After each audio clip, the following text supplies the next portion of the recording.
Also, the 7100 has a built-in stereo microphone, which I don't know if that's going to really matter too much, because if you're going to be doing any kind of serious movie making, at the very least you want to use an external mic.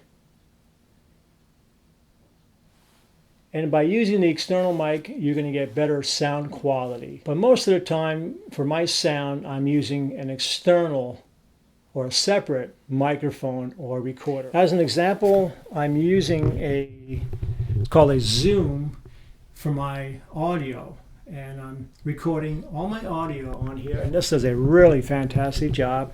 And then I just mix that in when I'm doing the editing on my video. So the built-in microphone, it's okay maybe just for if you have to do something in a hurry, or to use it maybe as a second sound system so you can align your other sound source. But like I said, I would rather use an external microphone for that.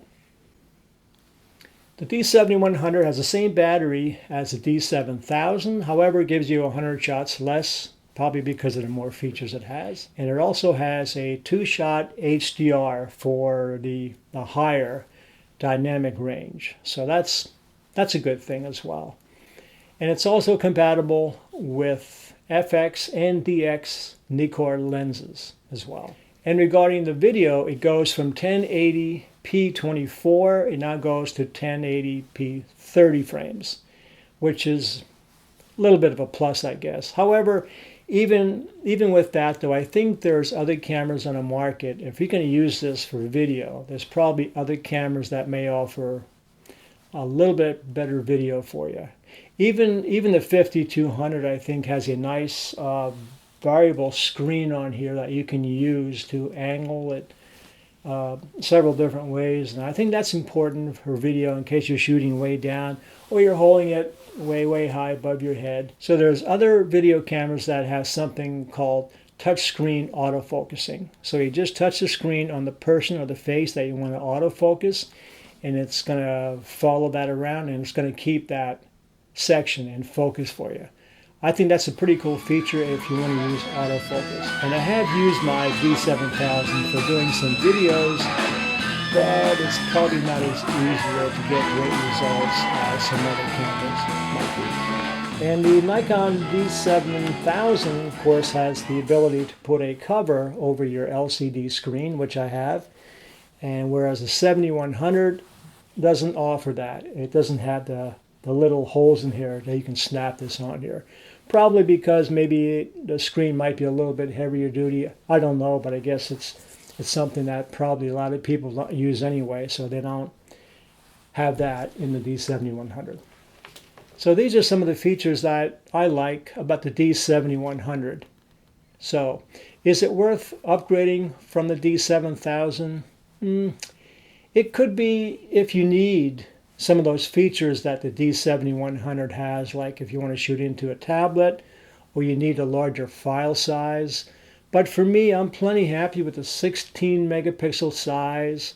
Most of my work, portrait size, isn't larger than 24 by 30 or 36. My albums are about 10 by 20.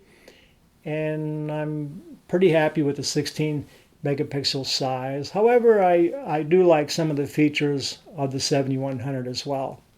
And of course, if you're a full-fledged photography studio or you're using your D7000 quite a bit, then it might be to your benefit to upgrade to the 7100, because you also have your tax deduction that you can take. Of course, check with your accountant first. Don't quote me on that. Plus, at the moment, the D7100 is selling for about $1,200, which is right now only about $300 more than the D7000. So if you feel that it's worth the upgrade to spend an extra $300, I would go for it. If money is an issue, you'd be happy with the 7000. If you're pretty much a beginner or a hobbyist, just getting started, it's your first digital SLR, and if you could, of course, if it's within your budget, I'd say go for the 7100. but it's not really something that you really need. You'd be really happy with the D7000, and for a beginner, you might even be happy with something like the 5200. So as great of a camera as the Nikon D7000 is, and it really is, has fantastic camera, great speed, the Nikon D7100 has the potential for being Nikon's best DX camera body to date. To see more information about learning photography, please visit www.photofonz.com. Thank you.